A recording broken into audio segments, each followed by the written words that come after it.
el grupo fundamentalista del Hezbollah lanzó cerca de 200 cohetes sobre territorio israelí. Este hecho ha sido considerado como el mayor ataque desde que empezó la guerra no declarada del 12 de julio. La madrugada anterior, la aviación israelí había atacado el sur del Líbano, dejando 57 civiles muertos, 40 niños y 17 adultos. Farid Cajat y Ariel Segal, analistas internacionales y profesores de la Universidad Católica del Perú, están en La Ventana Indiscreta. Buenas noches, señores. Buenas noches, gracias. Bienvenidos, muchas gracias por acompañarnos. Imagino que hay una interpretación desde cada punto de vista de lo que ocurre en ese momento en el Medio Oriente. Y voy a preguntarles de una manera muy sencilla, porque la mayoría de la gente en el Perú no llega a entender exactamente qué pasa, dónde se libra el conflicto. La primera pregunta es, digamos, de cultura general. El Hezbollah es para los hebreos un grupo, una milicia terrorista o un grupo guerrillero. Bueno, para el Estado de Israel es un grupo, es una guerrilla que tiene características de grupo terrorista, es decir, han hecho atentados suicidas. El Hezbollah fue fundado en el año 1982, cuando Israel entró al Líbano. No sé si ya estamos... Podemos ver el mapa claramente, sí. Israel entró más o menos al sur del Líbano y incluso llegó cerca de Beirut, ¿no? Más o menos, digamos que esta zona. Entró porque en aquella época la OLP, la Organización para la Liberación de Palestina, de Arafat, estaba en el sur del Líbano y hacía exactamente lo que el Hezbollah hace hoy, disparar cohetes y incursionar en la frontera de Israel y hacer atentados terroristas. Y después se involucró en una guerra civil que había en el Líbano, en la cual ya estaba metida Siria también, una guerra muy complicada que no creo que tengamos mucho tiempo de andar en ella, y se quedó por muchísimos años hasta el año 2000, que es cuando se retiró definitivamente de nuevo a las fronteras que según la ONU son las fronteras internacionalmente reconocidas. Hezbollah viene a suplantar a la OLP como una guerrilla cuya base principal está en el sur del Líbano, que por muchos años batalló contra Israel, que se quedó en una zona de seguridad de más o menos 20 a 30 kilómetros en el sur para evitar que los cohetes llegasen hacia el norte de Israel. De hecho llegaban algunos, pero no llegaban a ciudades como Haifa, llegaban a ciudades más pequeñas en el norte. Y lograron, a fuerza de mucha presión, que el ejército israelí se retirase en el año 2000.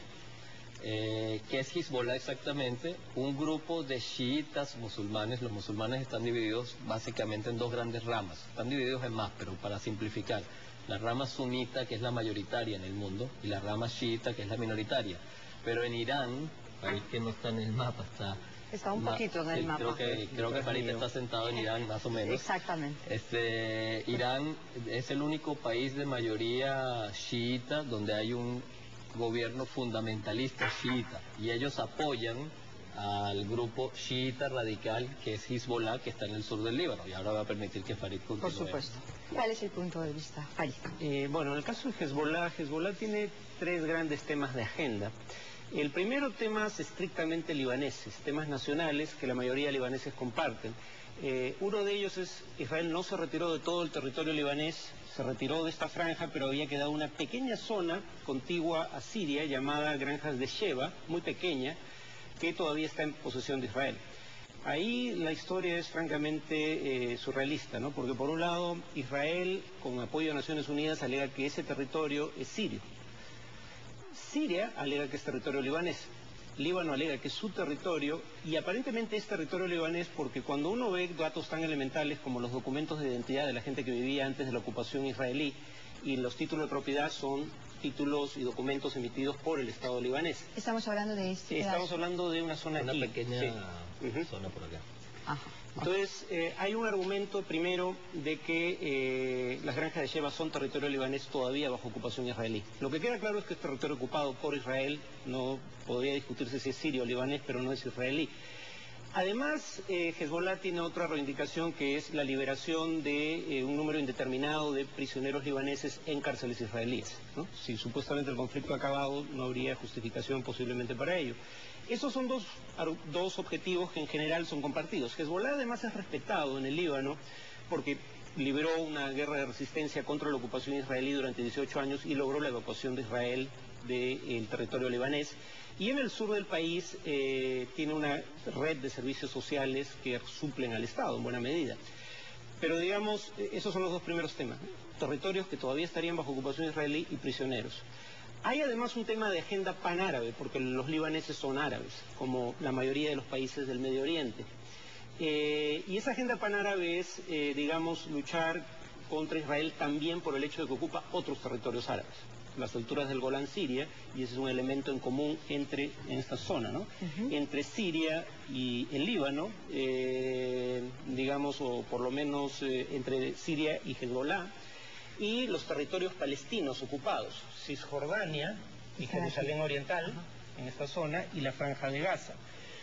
Ahí el punto es que si bien la reivindicación de territorios árabes ocupados por Israel es legítima, la pregunta es si, digamos, Hezbollah tiene autoridad para interceder militarmente, en este caso, en favor de terceros, ¿no? Ese ya no es un tema estrictamente libanés. Y un tercer elemento de la agenda de Hezbollah es el hecho de que, digamos, profesa una corriente islamista que en general ve como ilegítima la existencia de un Estado judío, Israel, en tierras que consideran propias del Islam, ¿no? Históricamente, en particular Jerusalén Oriental. Y ese ya es obviamente una reivindicación que no siempre hace explícita Hezbollah, pero que muy pocos compartirían probablemente, que no es legítima en lo absoluto. Y eso es un poco lo que hace complejo el problema, ¿no? Porque hay tres niveles de reivindicaciones disímiles entre sí. Nosotros hemos, a escala, hemos extraído del mapa del Perú